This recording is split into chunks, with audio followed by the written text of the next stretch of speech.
ओम श्री लक्ष्मी नमः। श्री लक्ष्मी तंत्र 55वां अध्याय। तंत्रार्थ संग्रह। आधार विन्यास। श्री ने कहा, हे पाक शासन, हे धनादेव, अब आधारों को कहती हूँ, आप सुनिए। अंडकोश के मध्य भाग में, लिंग में, नाभि मध्य में, हृदय रूप कूप में तथा दोनों भ्रुवों के मध्य में, इन 6 आधार स्थानों में बुद्धिमान पुरुष 6 कमलों का स्मरण करें। प्रथम पद में 4, द्वितीय में 6, तृतीय में 10, चौथे में 12, पांचवें में 16 और छठे में 2 दल हैं। ये सभी दल करोड़ों सूर्य के समान कांतिमान हैं और ककार से लेकर हकारांत 34 व्यंजन वर्णों तथा अकार से लेकर विसर्गांत 16 स्वरों से संयुक्त हैं। साधक इन 6 कमलों पर रत्नदीप की आकृति में मेरा स्मरण करे। इस प्रकार मेरा स्मरण करते हुए जहां जहां उसकी इच्छा हो, वहां वहां योग का अभ्यास करे। प्रथमाधार से प्रारंभ कर द्वादशांत में रहने वाले कमलों तक शरीर में आदि पर स्वरूपा एक दीपाकृति का ही स्मरण करना चाहिए। क्रम एवं उत्क्रम, नीचे से ऊपर तथा ऊपर से नीचे, इस चिन्मयी कला का स्मरण करते हुए जहां मन लय को प्राप्त हो जाए, वहीं परावैष्णवी सत्ता समझनी चाहिए।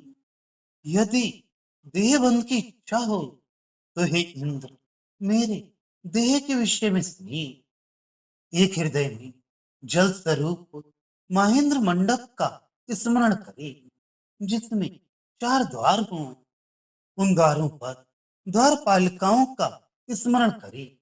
पूर्व द्वार पर वलाकिनी, दक्षिण में श्याम वर्ण वाली वनमाला, पश्चिम में श्वेत वर्ण वाली विविष्टा तथा उत्तर द्वार पर धूम्रवर्णा शांकरी का स्मरण करे।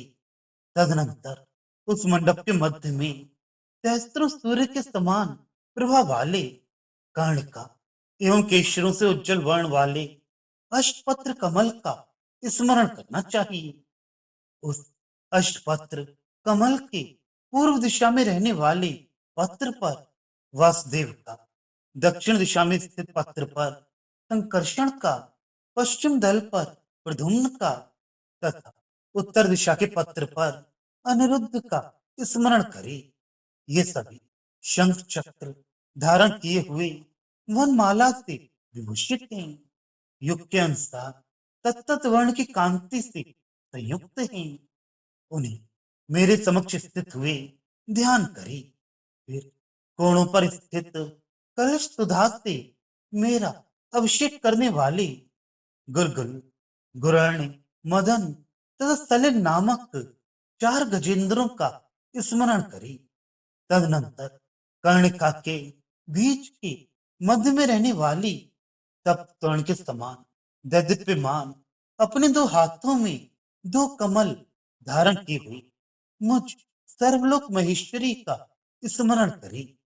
अपने हाथों में वर और अभय मुद्रा धारण की हुई सर्वाभरण से विभूषिता, अनिर्वचनीय एवं अनुपम्या, इस प्रकार की स्वरूप वाली मुझ विष्णु पत्नी का स्मरण करें। अपनी मंद मंद मुस्कुराहट की तथा दिव्य एवं तीक्ष्ण कटाक्षों की शीतल किरणों से त्रिताप में जलते हुए तीनों जगत के प्राणियों का सिंचन करती हुई मेरा ध्यान करे।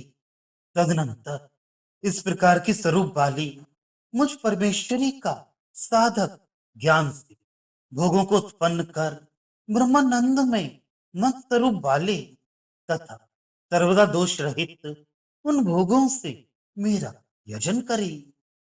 अथवा भगवान नारायण के अंक में स्थित रहने वाली उनके आश्लेष से अपार आह्लाद से भूषित होते हुए तथा अपने दाहिने हाथ से निरंतर उनका आश्लेष करती हुई इस प्रकार का ध्यान साधक को अपने यज्ञ में शरीर में करना चाहिए। श्रुति के गहर में रहने वाली सर्वथा गुप्त हम दोनों का दाम्पत्य भाव तो विचार से सर्वथा परे है।